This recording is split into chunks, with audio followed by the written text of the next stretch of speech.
Alright, welcome back. This is War 11. We've rematched Salty. The last time we faced these guys, we put up the first ever 0-0 in MCOC history, which was pretty cool. And I actually guessed my paths and team prior to Fur getting the plan out. And he told me that I could go ahead and join if I wanted to, which I definitely did because I'm going out with my wife for dinner. So I wanted to get my first couple fights out of the way just because I knew that by the time S2 opened, I was probably going to still be out and I was going to end up having to take my fights while at the restaurant. So I'm starting out here on Path 2. My first fight is going to be this Sassy. And when you land a heavy on Sassy with S99 and you get an exhaustion, the exhaustion turns off his Wrath. So you don't have to worry about Wrath of Tanarak, none of that. And on this node, you only get like 3 to 4 parries that have enough time to them that you're able to hit without having to worry. So I decided to use my very first stun and only stun of the fight to land a heavy. And from this point on, the node itself is going to pause that exhaustion for me. So I never have to worry about it falling off.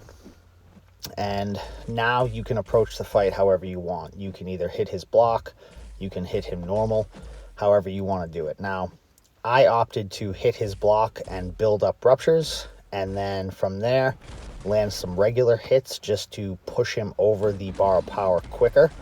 And that way I can get my burst damage, and then I'm going to rebuild the ruptures that fall off from the burst damage, and then just repeat the process, basically.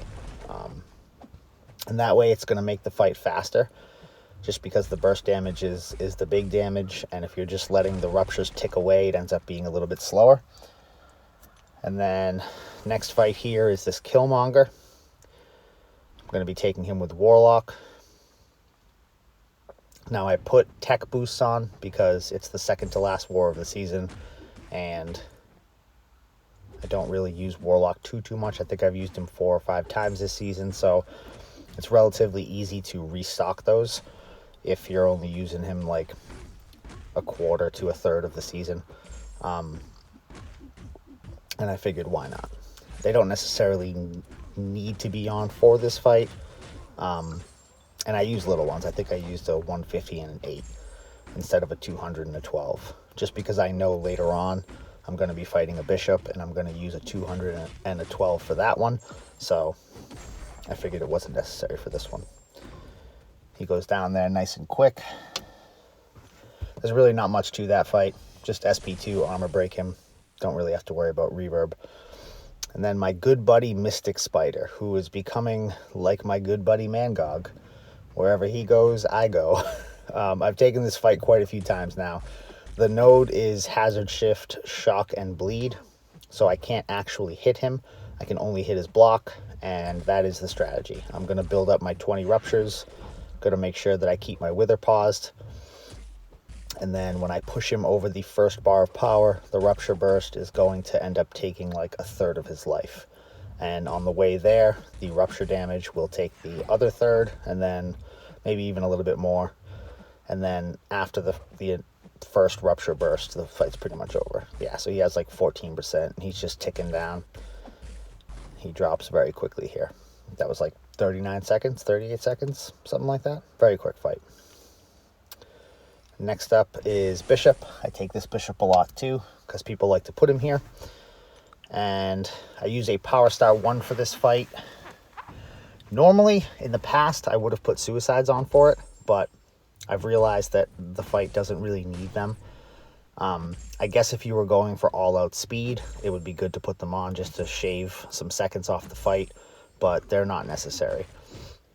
So I wait till bleed phase activates here, and then I launch my first special 2.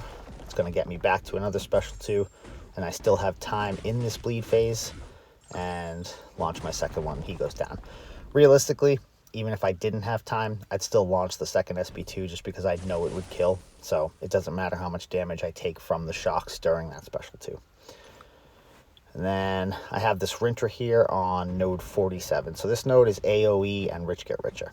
And I actually remove Dex for this fight just because I know that I'm going to be hitting him normal.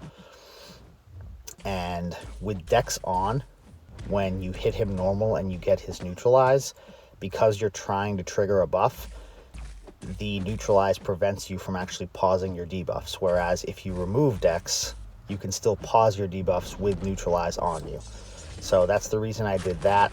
And the basic strat for this one is very, very similar to fighting Sassy earlier in the war. I'm going to build up ruptures, and then I'm going to land regular hits to push him over a bar of power to get the rupture burst, just to make the fight a little bit quicker. I don't want to keep him alive for too long.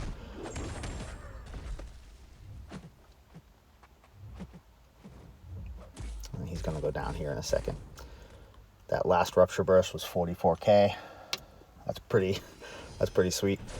And then my last fight is this Mangog. So I took the Mystic Spidey, the Bishop, the Rintra, and this Mangog in the car at the restaurant.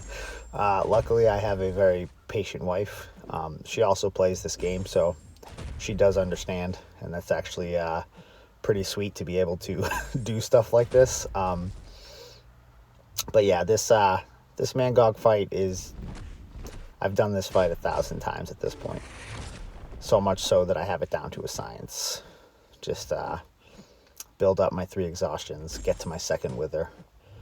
Then from there, you can either choose to get a 4th and a 5th exhaustion,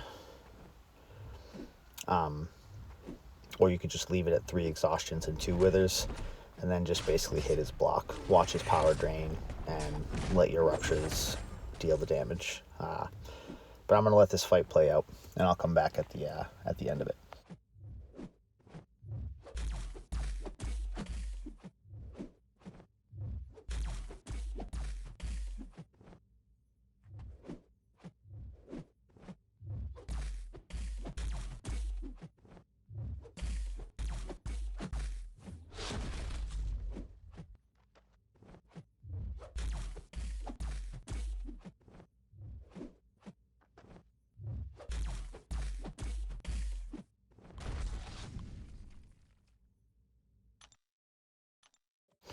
All right, so we ended up losing this one.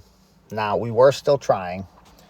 We didn't actually need the win for the season rewards. We had first on lock after War 10, but we were still trying to win for our own personal records. Going into this war, we had 8 deaths on the season. We had never done a 12-0 season before, so we said if we have the opportunity to do that this season, we'd like to do it, because I think 14 of our members are going to get undisputed, and we're not sure what's going to happen at the end of the season. So going into this, we were like, yeah, we're still going to be trying to win, and we had a bad day. So Salty put up a hell of a performance. They didn't drop their second death until I think the very last fight of the war, or the second to last fight, something like that. And they didn't drop their first death until, I don't know, maybe like 120, 130 fights in. And we'd already dropped quite a few at that point. So I know that they are fighting for top 3, and I really think that they deserve it. So I hope that they get it. I hope that the end of the season matchups play out in their favor, and they're given an opportunity to fight for that top 3 spot. So good luck to them for the rest of their season, and thank you very much for watching.